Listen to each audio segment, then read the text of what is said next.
বন্ধুরা, পড়াশোনা বাংলা চ্যানেলে তোমাদের সকলকে স্বাগত। অঙ্গনওয়াড়ি কর্মী এবং সহায়িকার জন্য যারা প্রিপারেশন করছো তাদের জন্য আজকের টপিক আমাদের রচনা নিয়ে চলে এসেছি। তো আগের ক্লাসে আমরা করোনা ভাইরাস রচনা সম্পর্কে ডিসকাস করেছিলাম। এই ক্লাসে আমরা কন্যাশ্রী প্রকল্প, একটা গুরুত্বপূর্ণ রচনা তোমাদের আইসিডিএস পরীক্ষার জন্য, সেটা আমরা এই ক্লাসে ডিসকাস করব। তো তোমরা সকলেই জানো যে রচনা থেকে তোমাদের আইসিডিএস যে রচনাটা পড়ে লাস্টে একদম 51 নম্বরে কোশ্চেনের লাস্টে থাকে। তো এখান থেকে তোমাদের 15 মার্কস থাকে রচনা থেকে। তো রচনাটা ভালো করে পড়তে হবে বা প্রিপারেশন করতে হবে।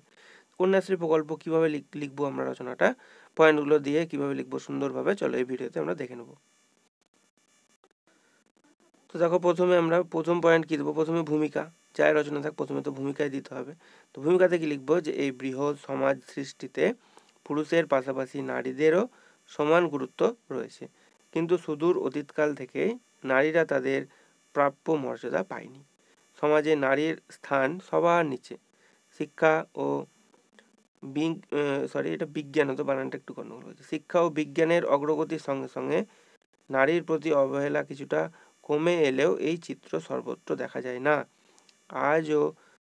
আজও দরিদ্র পরিবারের কন্যা সন্তান জন্ম নিলে পিতামাতা দুশ্চিন্তায় নিমগ্ন হয়ে পড়েন।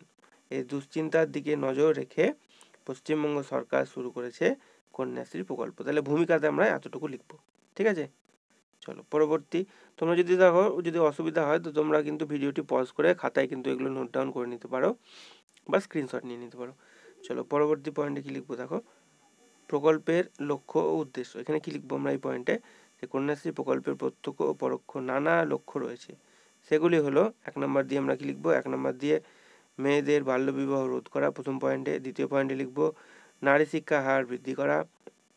তৃতীয় পয়েন্টে লিখবো শিক্ষাক্ষেত্রে স্কুল ছুট এর হার কমানো, মানে স্কুল থেকে যারা চলে যায় বা স্কুল ছেড়ে দেয় তাদের হারকে কমাতে হবে। নারী শিক্ষার জন্য আর্থিক সাহায্য প্রদান ইত্যাদি হলো। এরপরে লিখবো যে সমাজের সর্বাঙ্গীন অগ্রগতিতে মেয়েদের সামিল করতে ও সামাজিক স্থিতিশীলতা এবং ভারসাম্য বজায় রাখতে এই প্রকল্পের অবদান অসামান্য। তাহলে প্রকল্পের লক্ষ্য উদ্দেশ্যতে আমরা এতটুকু লিখবো, ঠিক আছে। চলো পরবর্তী পয়েন্টে দেখো, আমরা কন্যাশ্রী প্রকল্প কি এই সম্পর্কে আমরা এখানে লিখবো এই পয়েন্টে, ঠিক আছে। তাকে এখানে লিখবো কন্যাশ্রী প্রকল্প কি এই সম্পর্কে লিখবো। তাহলে কন্যাশ্রী নামের মাধ্যমেই বোঝা যাচ্ছে যে অবিবাহিত কন্যারাই এই প্রকল্পের অন্তর্ভুক্ত, যারা বিয়ে করেনি এরকম। রাজ্য সরকার আর্থিক অনুদান দিয়ে মেধাবী দরিদ্র কন্যাদের শিক্ষার আলোয় আনতে উৎসাহী। এই প্রকল্পের শর্তগুলি হলো, প্রথম শর্ত হচ্ছে কন্যাকে 13 থেকে 18 বছরের অবিবাহিত হতে হবে হলো। দ্বিতীয় শর্ত কি, প্রথমে পারিবারিক আয়ের ঊর্ধ্বসীমা 1,20,000 টাকা হলেও বর্তমানে কোনো আয়ের উচ্চসীমা নেই। আগে কিন্তু প্রথম দিকে 1,20,000 টাকা পরিবারের ম্যাক্সিমাম মানে ঊর্ধ্বসীমা ছিল, এখন কিন্তু কোনো আয়ের ঊর্ধ্বসীমা নেই। তারপরের পয়েন্টে আমরা লিখব পশ্চিমবঙ্গ সরকার কর্তৃক স্বীকৃত কোনো প্রতিষ্ঠানের ছাত্রী হতে হবে, ঠিক আছে। তাহলে কন্যাশ্রী প্রকল্প কি সম্পর্কে আমরা এতটুকুই লিখব। পরের পয়েন্টে দেখো, পরের পয়েন্টে আমরা লিখব যে প্রকল্পের বিভাগ। পরের পয়েন্ট এখানে কি লিখব, যে কন্যাশ্রী প্রকল্প 3 ভাগে বিভক্ত, K1, K2 ও K3।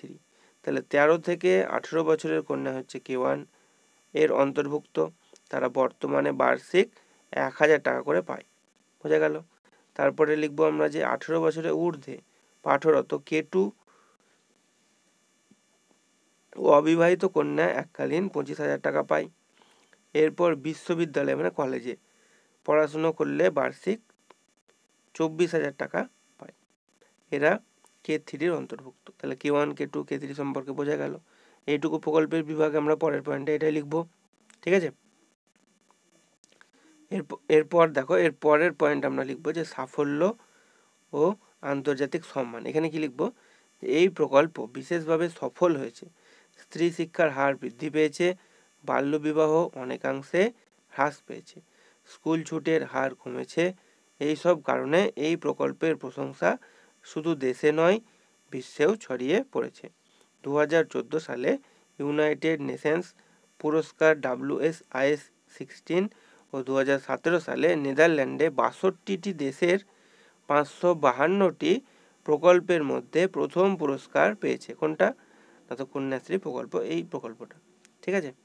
এর পরের পয়েন্টে আমরা লিখব উপসংহার, এটা লাস্ট পয়েন্ট। দেখো উপসংহার এখানে কি লিখবো আমরা, যে কন্যাশ্রী প্রকল্পের ফলে নারী শিক্ষার অগ্রগতি ঘটেছে। ভবিষ্যতে যাতে এই প্রকল্প আরও সাফল্য লাভ করতে পারে তার জন্য সকলকে আগ্রহী হতে হবে।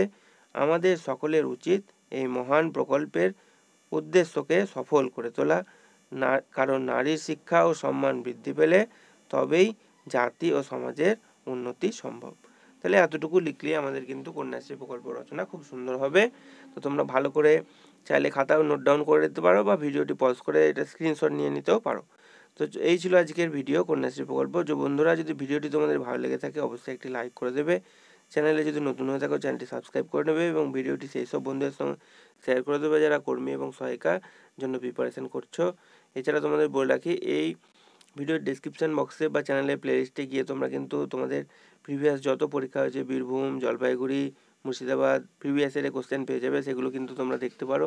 তাহলে তোমাদের পরীক্ষা সম্পর্কে একটু আইডিয়া হয়ে যাবে যে কীরকম টাইপ কোশ্চেন আসে সে সম্পর্কেও জানতে পারবে। তো চাইলে তোমরা সেগুলোও কিন্তু ফলো করতে পারো বা দেখতে পারো। তো এই ছিল আজকের video. Thank you for watching this video.